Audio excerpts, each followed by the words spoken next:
Dear students of BTech second year, I am Dr. Anand Pasai, Associate Professor of Mathematics, Engineering Science, Humanity Department. I welcome to you on our seventh lecture, unit number 4.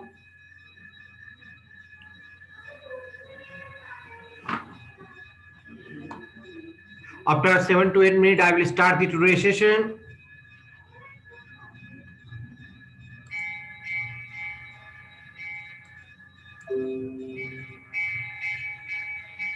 (36 and 15).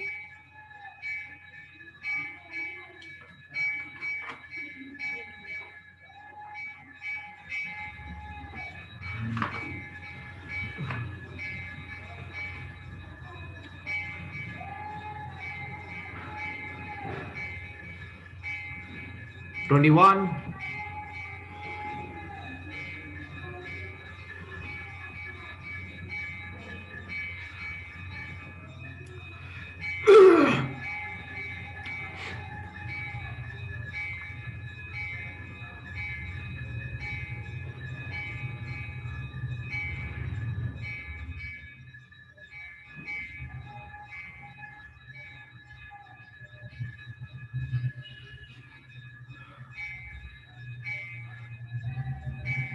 How are you, Pratham? How are you, Manshu?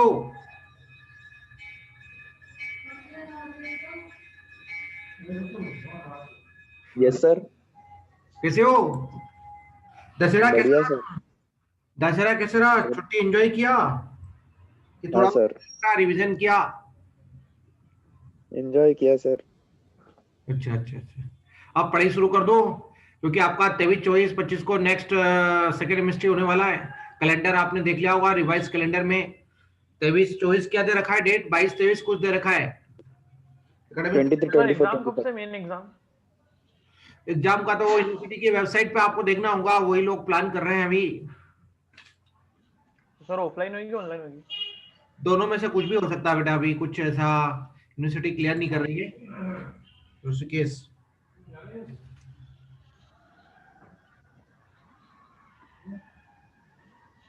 Sir Himanshu को मालूम, हिमांशु हिमांशु हो गया बेटा ये ऋषिकेश, तो ठीक है। Pawar, Rishikesh Pawar, why you are coming very late today?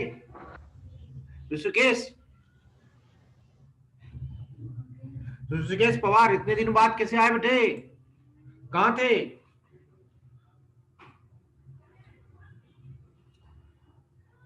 Role number 17 Hariom Chauhan. Rishikesh,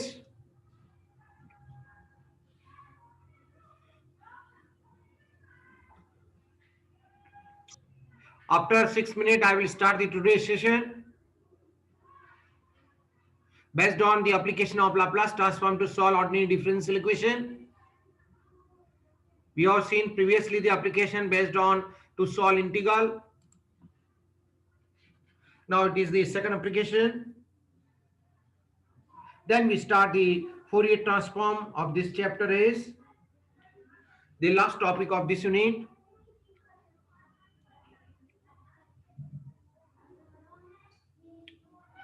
role number 35। Pooja Bhatt sir से बात हो गई है आपकी चेक के recording? Rajat Mukati roll number 38।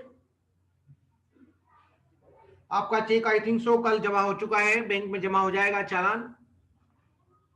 Yes sir, बात कर ली थी। ओके बेटे, प्रोसेस कर दिया भट्ट सर ने। Roll number 30 Krishnakant Yadav.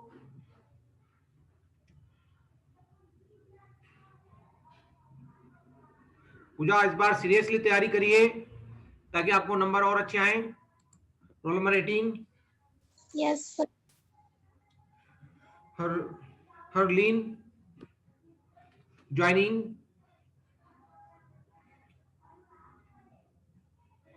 बस 4 मिनट के बाद मैं पीपीटी शेयर करूंगा।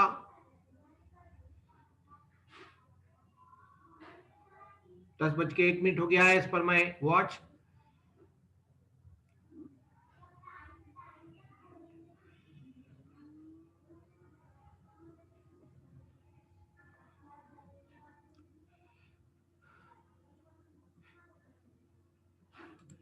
Shashank Pandey, where you are? Sachin Pandey,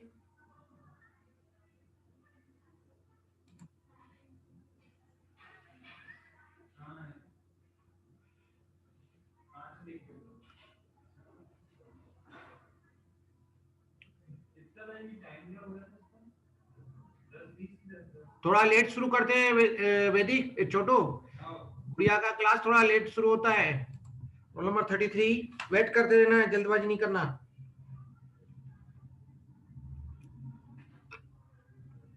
roll number 33 joining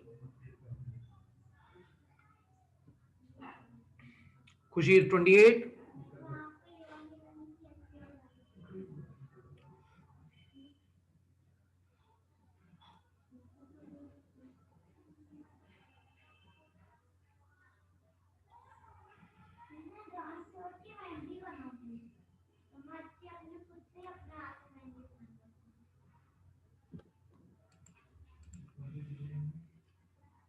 okay, Shashank, I have taken your attendance at the time of joining.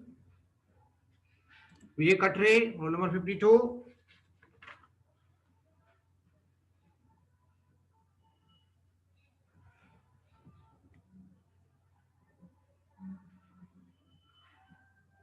Yes, Gaurav Chauhan, I have taken attendance.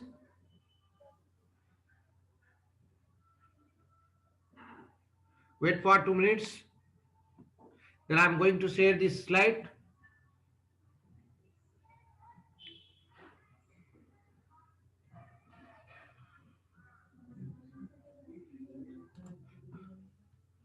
Shreyansh,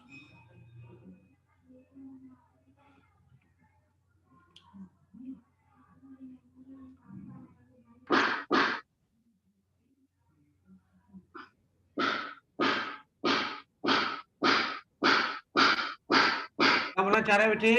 Rishikesh, I do not understand. What do you want? Roll number, तुम्हारा roll number लिख लो। तुम्हारा roll number 3 है, D03 है। ऋषिकेश पवार, तुम्हारा roll number D03 है। तुम्हारा attendance में तो नाम आ रहा है ई कैंपस पे, उसके अकॉर्डिंगली आपका रोल नंबर है 0832 सिविल 2020 21D03। ठीक है Rishikesh? Okay sir. Sumit Parvati, why are you joining very late? Sachin Pandey, you are also today late. Roll number 26 and 22. 26 and 22 in each one. Ajay Lodhi, roll number 4.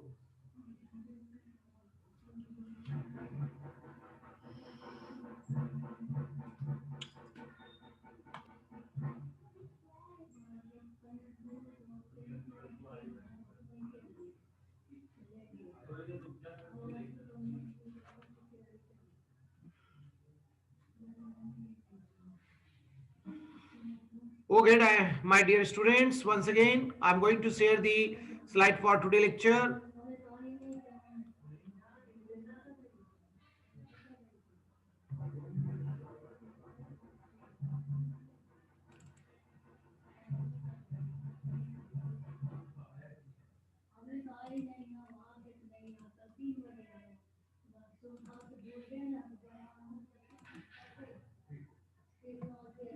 Okay, my dear students, I am Dr. Arvind Parsai, Associate Professor of Mathematics, Engineering Science Humanity Department at Chamitra Group of Institution Indore. I welcome to you for today 7th lecture based on the application part of Laplace transform, as I have been explaining you at the beginning of this semester, as the unit also the most important application of this topic or this chapter is how will you solve the Legendre differential equation, and simply the differential equation including integration. Sometimes in differential equation you are having an integral, so that you have to apply the Laplace transform formula of integration also. So not only this method tells you about how will you solve ordinary differential equation, it also tell you about how can you solve an integral equation. So let me share the measure points related to solving ordinary differential equation by the Laplace transforms.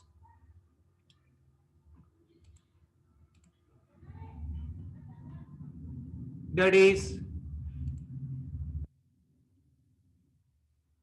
the process of solving an ordinary differential equation using Laplace transforms. Method consists of majorly 3 steps showing systematically, or we can say as follows. First step, जो भी आपके differential equation दिए है ordinary, उसका आप लोग दोनों side में लाप्लास ट्रांसफॉर्म लेंगे, फिर वो आपका जो उस डिफरेंशियल इक्वेशन का ओडीई का मतलब होता है ऑर्डिनरी डिफरेंशियल इक्वेशन। जब आप दिए हुए इक्वेशन का ऑर्डिनरी डिफरेंशियल इक्वेशन का लाप्लास ट्रांसफॉर्म लेंगे तो आपकी वो इक्वेशन एक एल्जेब्रिक फॉर्म में कन्वर्ट हो जाएगी। हो सकता है आपको डिफरेंशियल इक्वेशन के साथ कुछ बाउंड्री कंडीशन भी दी होगी, तो उसको भी आपको उसमें अप्लाई करना है ताकि वो बहुत सिंपल फॉर्म में कन्वर्ट हो जाएगी, जिसको अपन सब्स्टिट्यूट इक्वेशन कहते हैं। और फिर इसके बाद आप लोग इक्वेशन नंबर 2 पे, स्टेप नंबर 2 पे आएंगे। इस तरह से जो आपको सब्स्टिट्यूट इक्वेशन मिलेगी उसको आप लोग फिर सिंप्लीफाई करेंगे लाप्लास टेक्निक्स की मदद से, और इसको आप लोग स्टेप 2 को प्योरली एल्जेब्रिकली सिंप्लीफाई करेंगे। और फिर इसके बाद आप थर्ड स्टेप पे आएंगे। The solution in the step number 2 is transform back, इसका मतलब इनवर्स लाप्लास ट्रांसफॉर्म ले लेंगे। जो इक्वेशन नंबर 2 में, स्टेप नंबर 2 में जो हमें आंसर मिलेगा, जो भी फॉर्म मिलेगा, मींस जो वैल्यू मिलेगी लाप्लास ट्रांसफॉर्म के फॉर्म में, उसका आप लोग इनवर्स लाप्लास ले लेंगे तो आपको आंसर मिल जाएगा। तो इसका मतलब ये जो मेथड है, इस मेथड में आपको जनरल सॉल्यूशन निकालने की जरूरत नहीं पड़ती है, आपको डायरेक्ट सॉल्यूशन ये मेथड आपको दे देती है, जिसको हम लोग फ्लो चार्ट से भी नेक्स्ट स्लाइड में बता रहे हैं। और फिर इसके बाद हम एग्जांपल के थ्रू भी इस मेथड को आपके सामने एक एग्जांपल से एक्सप्लेन करेंगे, जिस पर हमने नोट्स में कई आपको एग्जांपल सॉल्व करके दे रखे हैं, पीपीटी में भी, नोट्स में भी, और वीडियो लेक्चर्स में भी हमारे टीचर आपको इस वीक में शेयर कर देंगे।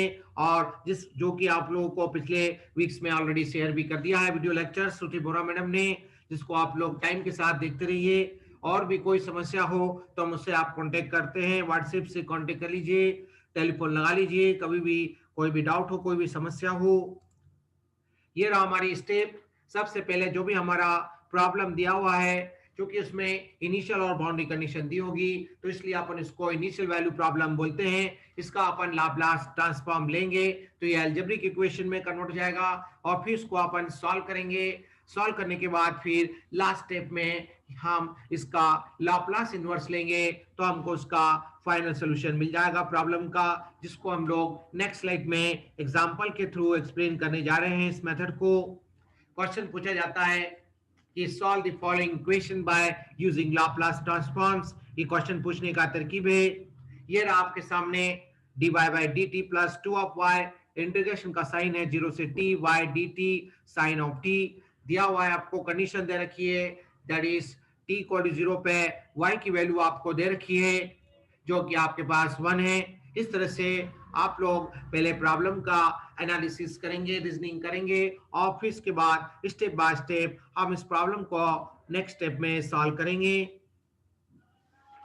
तो हम सबसे पहले जो भी डिपेंडेंट वेरिएबल डिफरेंशियल इक्वेशन में होता है, डेरिवेटिव जो आपका होता है उसमें जो न्यूमरेटर वेरिएबल होता है वो आपका डिपेंडेंट वेरिएबल होता है, और जो डिनोमिनेटर में वेरिएबल होता है वो इंडिपेंडेंट होता है। तो हम पहले मान लेंगे कि Laplace transform of dependent variable क्या है, y बार है। Taking the Laplace transform on the both side of the given equation, then write down the equation Laplace transform y dash plus 2 as into Laplace of y, फिर इसके बाद हम इसमें Laplace transform of integration का formula apply करना पड़ेगा आप सभी को, जो आपने पिछले क्लासेस में आपको बताया है कि लाप्लास ट्रांसफॉर्म ऑफ इस तरह के इंटीग्रल का लाप्लास कैसे निकाला जाता है, और equal to right hand side में आपके पास है Laplace transform of sine t. सभी को मालूम है कि लाप्लास ट्रांसफॉर्म पहला डेरिवेटिव का फॉर्मूला क्या होता है, लाप्लास ट्रांसफॉर्म पहला डेरिवेटिव का फॉर्मूला क्या होता है, उसको आप यहां पर लगाएंगे और इसमें एल ऑफ वाई की जगह वाई बार रख देंगे, और लाप्लास ट्रांसफॉर्म चूंकि ये इंटीग्रेशन दिख रहा है तो इसमें इंटीग्रेशन का फॉर्मूला लगेगा और इसमें लाप्लास ऑफ साइन टी लगेगा। क्या होता है साइन टी का फॉर्मूला, कौन बताएगा? सचिन पांडे जरा बताओ मुझे, लाप्लास ऑफ साइन टी क्या होता है? साइन ए टी जिसको बोलते हैं, म्यूट करके मुझको बताओ इसका आंसर। सचिन, शशांक, कोई भी एक बताओ, Laplace of sine A T क्या होता है? बताइए। ए अपॉन एस स्क्वायर प्लस ए स्क्वायर। ध्यान दो पूरी तरह से।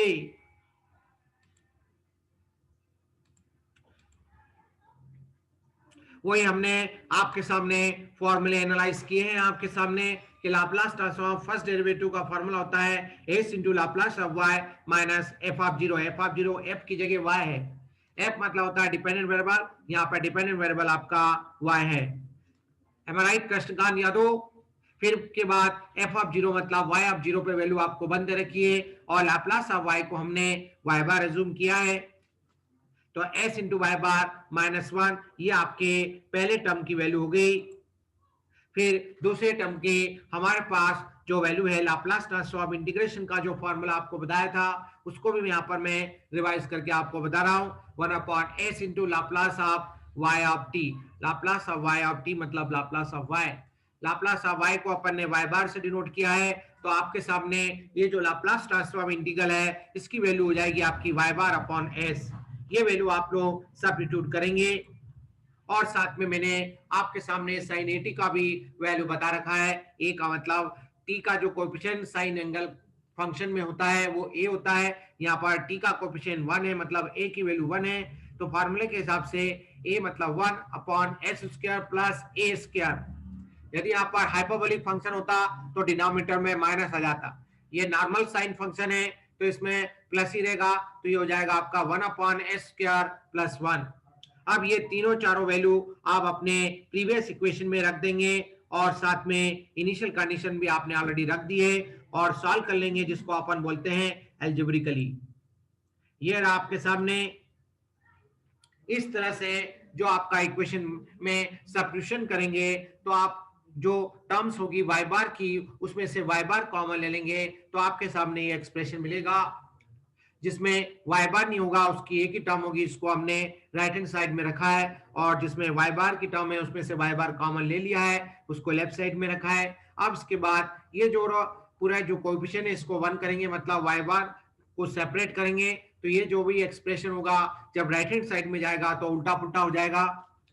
जब कोई रैशनल वैल्यू लेफ्ट साइड में होती है और राइट हैंड साइड में जाती है तो वो उल्टा पुल्टी हो जाती है, नीचे वाली वैल्यू ऊपर पहुंच जाती है, ऊपर वाली वैल्यू नीचे पहुंच जाती है। इस तरह से आपका रेसिप्रोकल हो जाता है। और चूंकि यहाँ पर a square plus 2ab plus b square, यहाँ पर a प्लस बी का होल स्क्वायर का फॉर्मूला लग रहा है, इसलिए हमने डिनोमिनेटर में ये जो वैल्यू आ रही थी इसकी जगह a प्लस बी का होल स्क्वायर की वैल्यू रख दी है। So this is the second important step of solving differential equation. यहाँ तक इस स्टेप में किसी को डाउट है तो पूछ लीजिए। यह आपका दूसरा स्टेप कंप्लीट हुआ। फिर हम अब इसके बाद कुछ नहीं करना है, हमें इस इक्वेशन का दोनों तरफ इनवर्स लाप्लास ट्रांसफॉर्म लेना है और जो भी इसका आंसर आएगा वही आपका डिफरेंशियल इक्वेशन का सॉल्यूशन होगा, क्योंकि y बार मतलब इसका इनवर्स लाप्लास मतलब y ऑफ t हो जाएगा।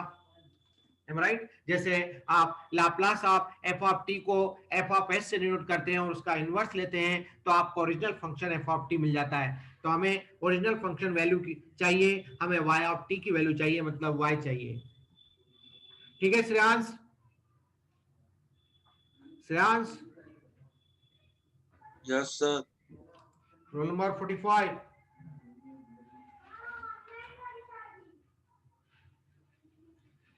आ जाएंगे हम नेक्स्ट स्लाइड पर, जिसमें हम लोग इस प्रॉब्लम के सोल्यूशन को कंक्लूड करेंगे स्टेप बाय स्टेप्स। तो आप सभी लोग जरा ध्यान दीजिए, इस तरह के रैशनल फंक्शन का हमने आपको लाप्लास निकालना पिछले क्लास में बताया था, क्योंकि इसका लाप्लास निकालने का डायरेक्ट कोई फार्मूला नहीं है। इस तरह के फंक्शन का डायरेक्ट लाप्लास का कोई फार्मूला नहीं है, इसलिए हमें इसको इनडायरेक्टली पार्शियल फ्रैक्शन की मेथड से सॉल्व करना होगा। सभी को पार्शियल फ्रैक्शन अच्छे से आता है। पार्शियल फ्रैक्शन फाइंड करने की पहली शर्त ये होती है कि आपका ये जो फ्रैक्शन है वो इम्प्रॉपर होना चाहिए। इम्प्रॉपर मतलब न्यूमरेटर की डिग्री डिनोमिनेटर से एक कम होना चाहिए। तो आप देखेंगे गाइस, न्यूमरेटर में जब s का इसमें अपन गुणा करेंगे तो डिग्री आएगी 3।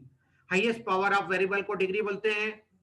तो न्यूमरेटर की डिग्री 3 है और डिनोमिनेटर की डिग्री आपकी, इसको जब अपन ओपन करेंगे तो ये 2 डिग्री और ये 2 डिग्री मिल जाएगी तो 4 डिग्री हो जाएगी।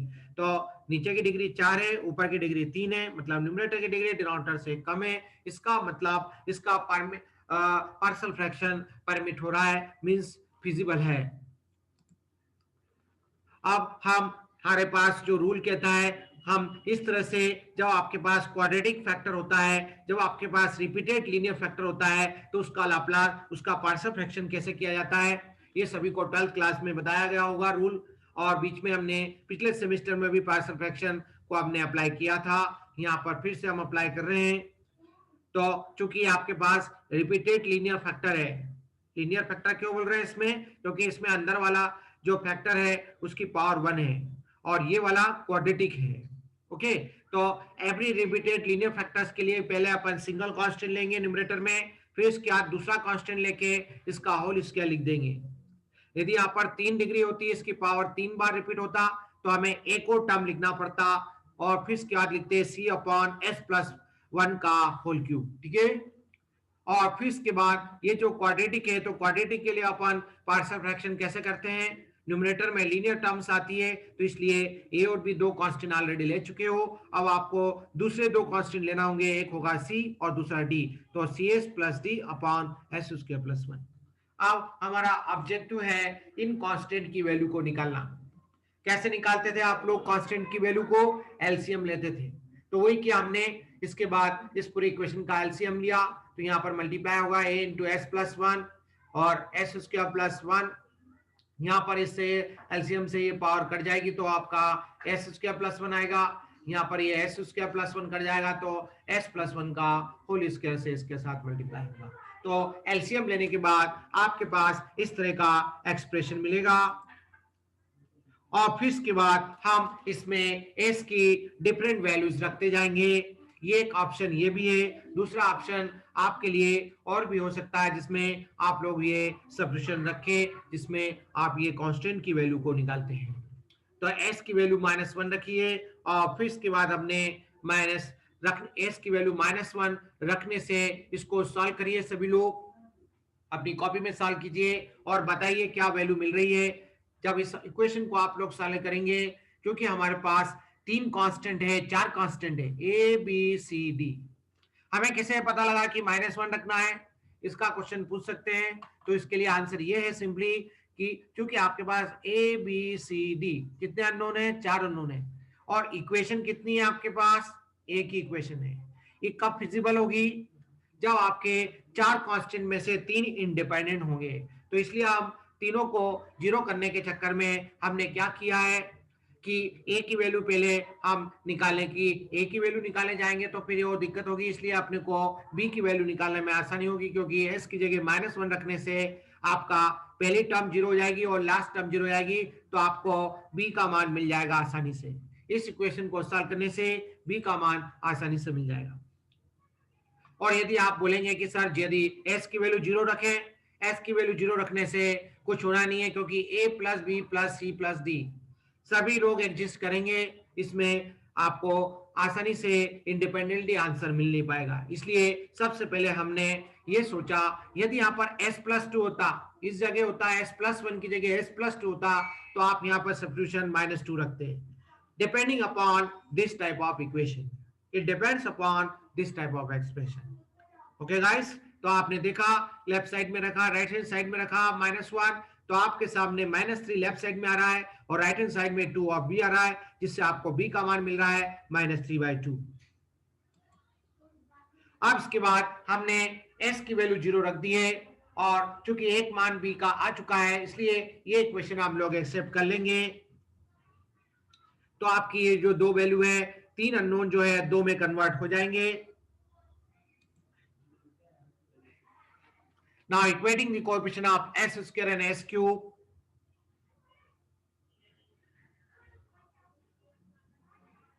नेक्स्ट स्लाइड पे जाएं।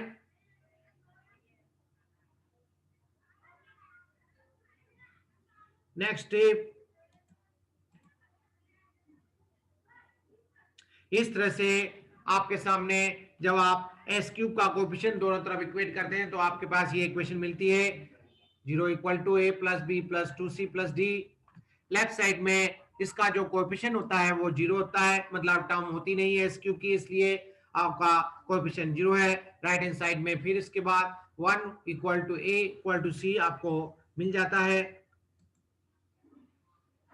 क्योंकि b की वैल्यू आप पहले निकाल चुके हो तो वो वैल्यू आप प्रीवियस इक्वेशन में रख देते हैं। a और c का मान आपको सेम मिल रहा है तो आपने इसमें रख दिया, तो a + d = 3/2,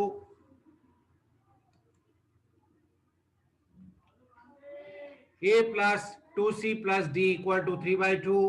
तो यहां पर आप एक काम कर सकते हैं, c का मान निकालने के लिए, क्योंकि c का मान और a का मान सेम है, तो आप लोगों के पास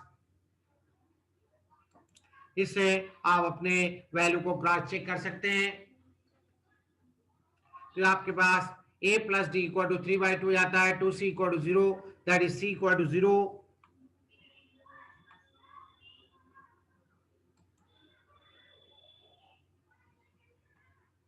a = 1,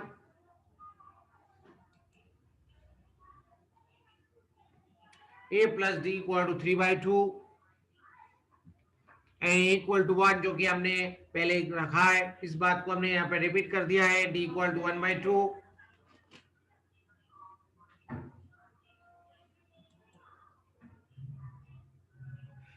फिर इसको हमने कंक्लूड कर दिया है कि वैल्यू 1, b की वैल्यू -3/2, c की वैल्यू 0 है, d की वैल्यू 1/2 है।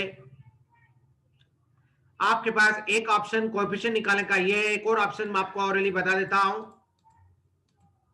कभी आपको ये सब्स्टिट्यूशन की वैल्यू रखने में भूल जाए तो आपके पास एक और ऑप्शन ये है कि आप क्या करें, इसको ओपन करें, राइट हैंड साइड को भी ओपन करें, लेफ्ट साइड को भी ओपन करें, और फिर इसके बाद जो भी कोएफिशिएंट है लाइक पावर्स ऑफ s और कांस्टेंट टर्म, इनके कोएफिशिएंट को आप इक्वेट कर दे दोनों तरफ। इक्वेट करना इसलिए क्योंकि इक्वल टू का साइन है।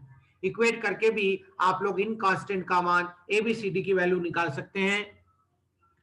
ये एक तरीका जिसमें अपन वैल्यू रख के निकालते हैं, एक दूसरा तरीका जिसमें कोएफिशिएंट को इक्वेट करके निकालते हैं।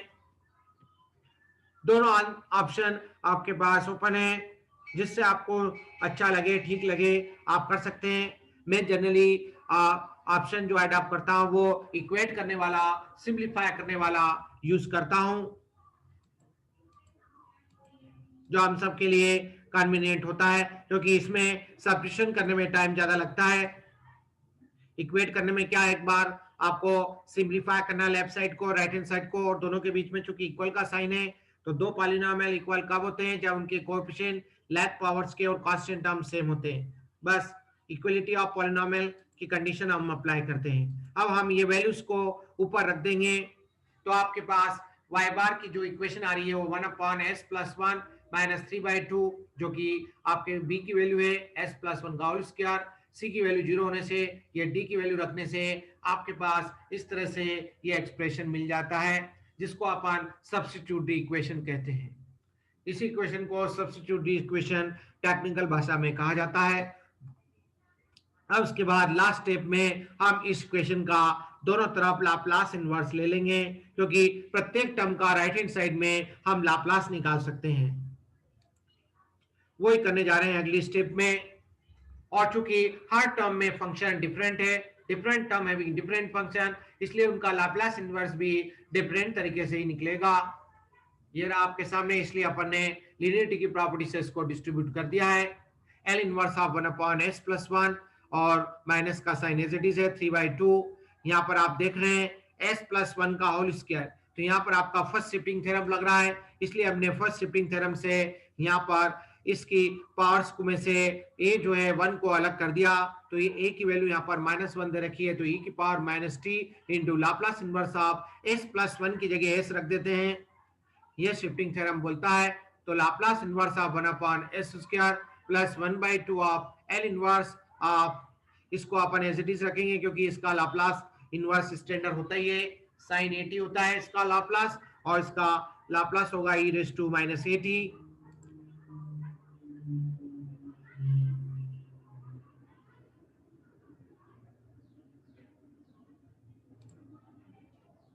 टाइम हमने अपडेट कर दिया है, आगे बढ़ा दिया है 10 मिनट का। करिए नेक्स्ट स्टेप में वही जो मैंने ऑलरेडी बोला था आपसे, ये है 1/s - a, Laplace inverse of 1/s - a की लिस्ट देखो क्या बोलती है, e रेज़ टू -80 या e रेज़ टू 80, तो यहाँ पर a की वैल्यू है -1, तो इसलिए e की पावर में हो गया -t और -3/2 एज इट इज था आपका, और यहाँ आपने ऑलरेडी e की पावर -t से फर्स्ट शिफ्टिंग थ्योरम से सिंपलीफाई कर दिया है। 1/s² का लाप्लास क्या होता है, t होता है, तो t लिख दिया, और यहाँ पर ये sin 80 होता है plus 1/2 sin of 80। So this is the way of solving ordinary differential equation by using Laplace techniques। अब आप सभी लोग और प्रैक्टिस क्वेश्चन जो मैंने नोट्स में दिए हैं, आप लोग उसमें से भी प्रैक्टिस कर सकते हैं और क्वेश्चन बैंक से भी प्रैक्टिस कर सकते हैं।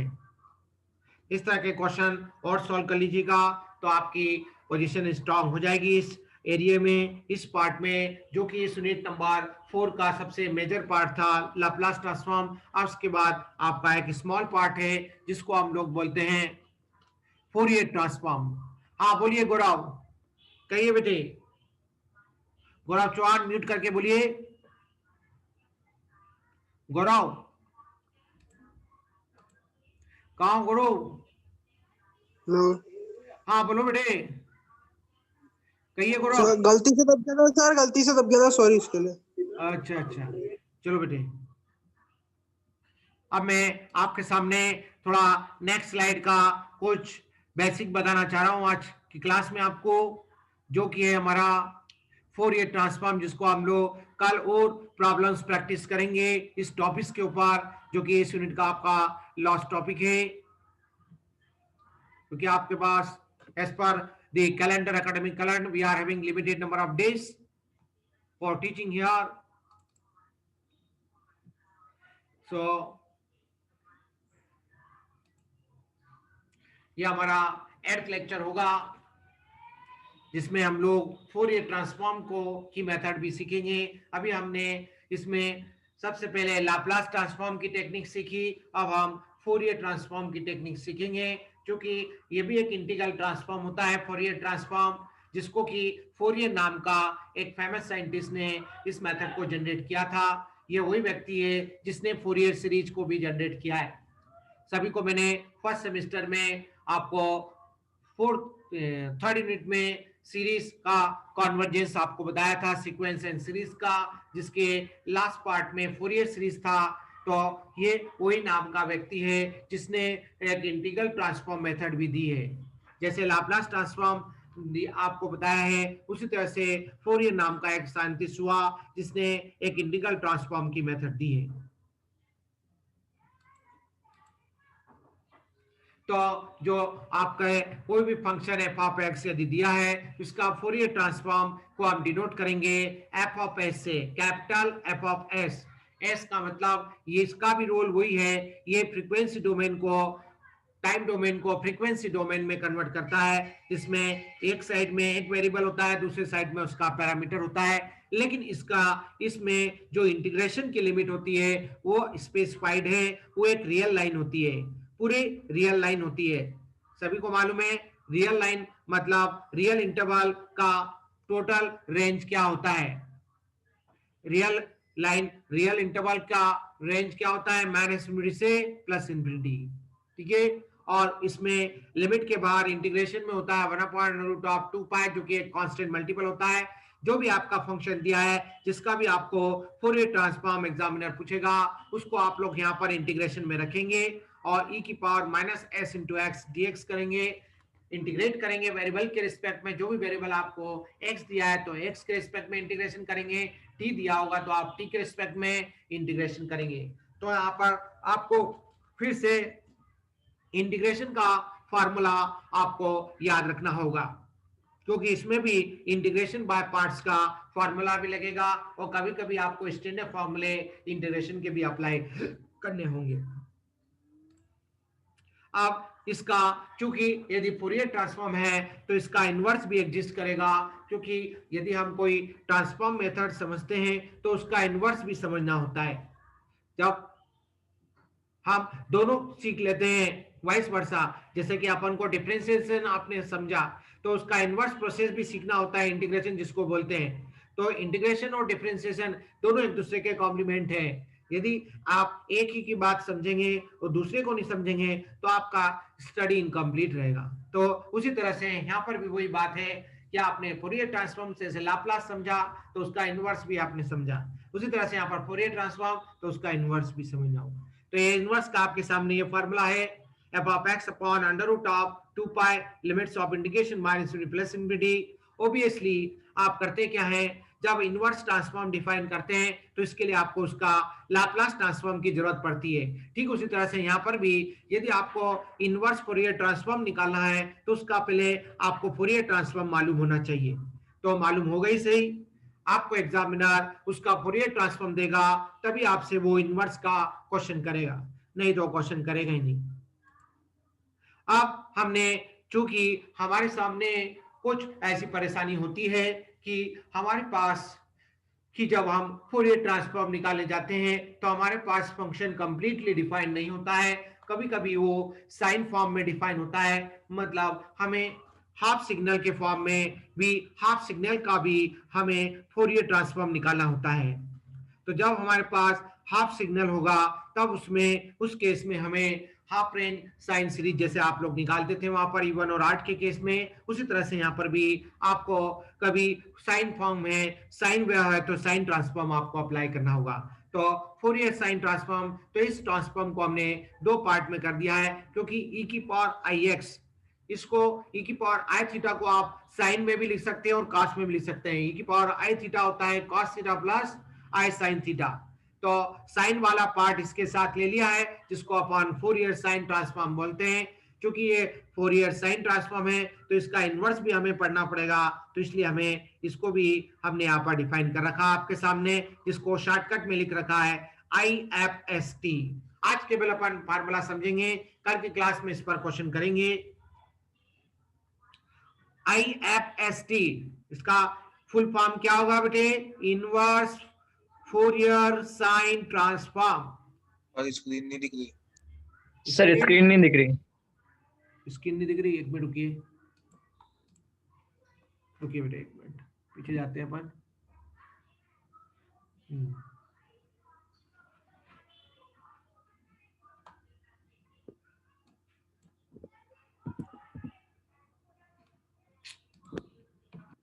एक मिनट रुको बेटा, फिर से करता हूँ। कहाँ पर थे बेटे अपन? ये वाले पे थे। अब दिखा? Yes sir. Yes sir. Okay,